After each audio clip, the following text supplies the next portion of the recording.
Okay, I'd like to kind of conclude this in saying that I've taught you the basics about using the remote desktop connection. I haven't gotten deep into it.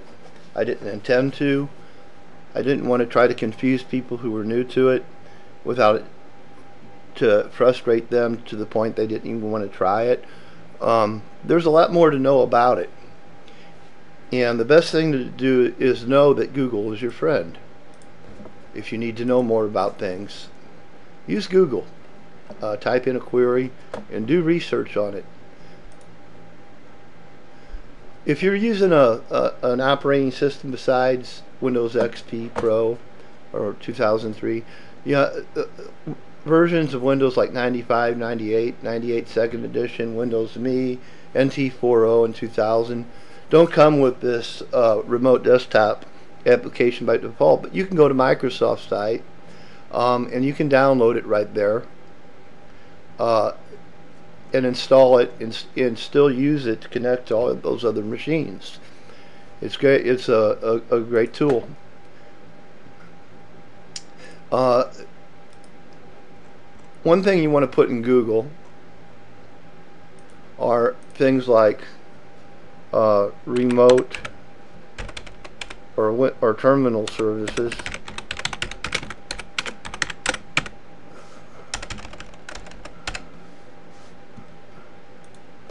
vulnerabilities, and research these, because they'll tell you about things you can do to tweak this to keep it more secure, such as setting encryption and things like that, because it's basically got weak encryption. And so before you start transferring, doing anything that has a lot of critical or private information, be careful and see what kind of a encryption level you're going to need by doing a risk assessment. There are also, you need to be aware of that there are other ways to securely remote in besides just the terminal server. There's a third-party solutions like Citrix will allow you to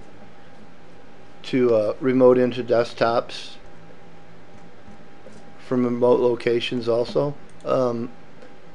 There's a thing called VNC,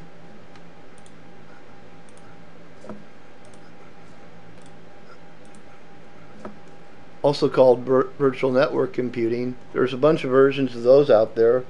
They're also like third-party solutions, and they're free. A whole bunch of free ones, and they can be encrypted and things.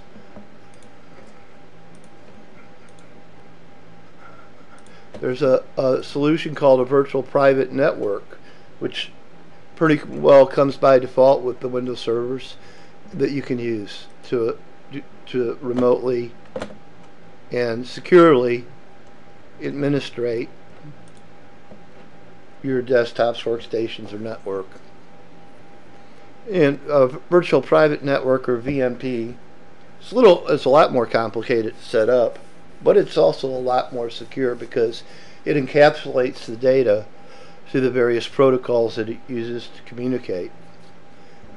And that data encapsulation makes it very, very difficult. Here are the protocols, but it makes it very, very difficult to break the security, the encryption, and get in compared to the other ones. And let me put it that way, compared to the other ones.